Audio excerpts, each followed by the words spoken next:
Question है missing number का। यहाँ पर हमें पता लगाना है कि प्रश्न चिन्ह के स्थान पर कौन सी संख्या आएगी। तो आइए सबसे पहले यहाँ पर हम पैटर्न को समझते हैं। पैटर्न समझ में आ जाएगा तो फिर ये पता लगा लेंगे कि प्रश्न चिन्ह के स्थान पर कौन सी संख्या आएगी। तो यहाँ पर आप ये देखिए कि जो पैटर्न है वो यहाँ पर पंक्ति में भी लगाया जा सकता है और कॉलम में भी लगाया जा सकता है। लेकिन हमें यहाँ पर यही तो पहचानना है कि जो पैटर्न यहाँ पर लग रहा होगा वो पंक्ति में लग रहा है या कॉलम में लग रहा है। तो पहले तो आप स्वयं ही इस प्रश्न को हल करके देखना और उसके बाद ही वीडियो में सॉल्यूशन को देखना।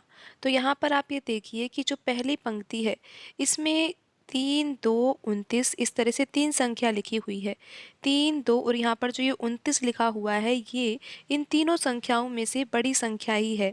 तो यहाँ पर अब आप ये देखिए कि 29 यहाँ पर बड़ी संख्या है और यहाँ पर 3, 2 ये दोनों छोटी संख्या है। तो हमारा सोचने का तरीका ये हो सकता है कि इन दो छोटी संख्या के द्वारा हम ये तीसरी संख्या कैसे लेकर आ सकते हैं। तरीके तो बहुत सारे हो सकते हैं।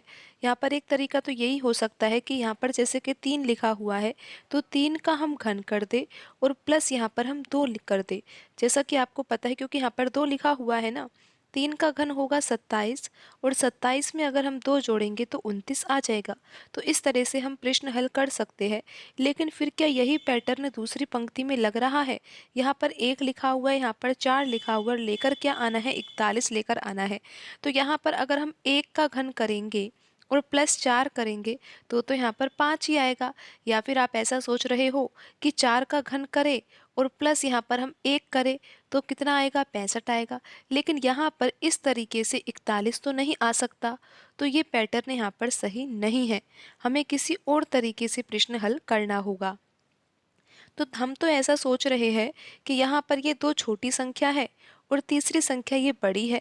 तो इन दो छोटी संख्या के द्वारा हम तीसरी बड़ी संख्या लेकर आना चाहते हैं। लेकिन इसके तरीके और भी बहुत सारे हो सकते हैं। तो जब आप प्रश्न को हल करोगे तो आप निश्चित रूप से क्या पता किसी और ही पैटर्न पर पहुँच पाओ। तो आपको स्वयं तो इस प्रश्न को हल करके देखना ही है। फिर आप देखिए कि किस तरह से ये प्रश्न हल हो सकते हैं। आप अगर ऐसा सोच रहे हो कि यहाँ पर कॉलम फर्स्ट जैसा कि यहाँ पर 3 है, 1 है और ये 4 है, तो 3 + 1 कितना होता है? 4 होता है। पर यहाँ पर देखिए कि 2 + 4 तो कितना होता है? 6 होता है। लेकिन यहाँ पर लिखा हुआ है 3, तो इस तरीके से भी प्रश्न हल नहीं हो रहा है। तो यहाँ पर आप ये देखिए कि जो पहली पंक्ति है इसमें 3 लिखा हुआ है, 2 लिखा हुआ है। तो हमें क्या करना चाहिए? यहाँ पर इन दोनों नंबर्स को जोड़ना चाहिए। जब हम 3 + 2 करेंगे तो कितना आएगा? 5 आएगा। 3 + 2 कितना होता है? 5 होता है।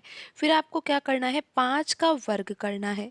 लेकिन 5 का वर्ग तो 25 ही होगा और हमें लेकर क्या आना है? 29। तो यहाँ पर जो ये 2 लिखा हुआ है ना, इसका वर्ग भी आपको यहाँ पर जोड़ना है। तो 2 का वर्ग कितना होगा? 4 और 25 + 4 कितना होगा? 29। तो इस तरीके से भी 29 तो आ सकता है। एक बार आप फिर से समझ लीजिए हमने क्या किया।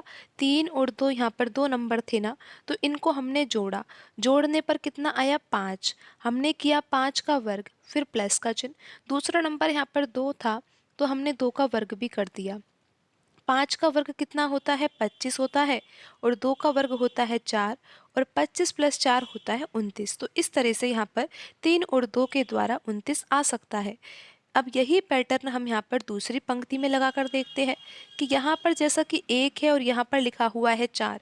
तो सबसे पहले तो हमें इन दोनों नंबर्स को जोड़ना है क्योंकि हमने 3 और 2 को भी तो जोड़ा था ना, तो ही तो 5 आया था। तो उसी प्रकार 1 और 4 कितना होगा? 5 होगा। तो 5 का वर्ग करेंगे लेकिन प्लस यहाँ पर हमें करना होगा किसका? 4 का वर्ग यहाँ पर हमें करना होगा। तो अब देखिए कि 5 का वर्ग तो हो जाएगा 25 और 4 का वर्ग होगा 16 और 25 में जब 16 जोड़े जाएगा तो कितना आ जाएगा? 41 आ जाएगा। आप देख सकते हो कि यहाँ पर 41 से लिखा हुआ है। तो ये पैटर्न यहाँ पर बिल्कुल सही है। अब यही पैटर्न हम तीसरी पंक्ति में जो संख्या लिखी हुई है उनमें लगाते हैं और पता लगाते हैं कि प्रश्न चिन्ह के स्थान पर कौन सी संख्या आएगी।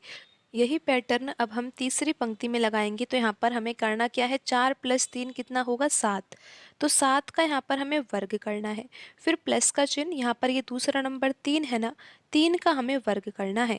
तो 7 का वर्ग होगा 49 और 3 का वर्ग होगा 9। और जब यहाँ पर हम 49 में 9 जोड़ेंगे तो कितना आएगा, 58 आएगा।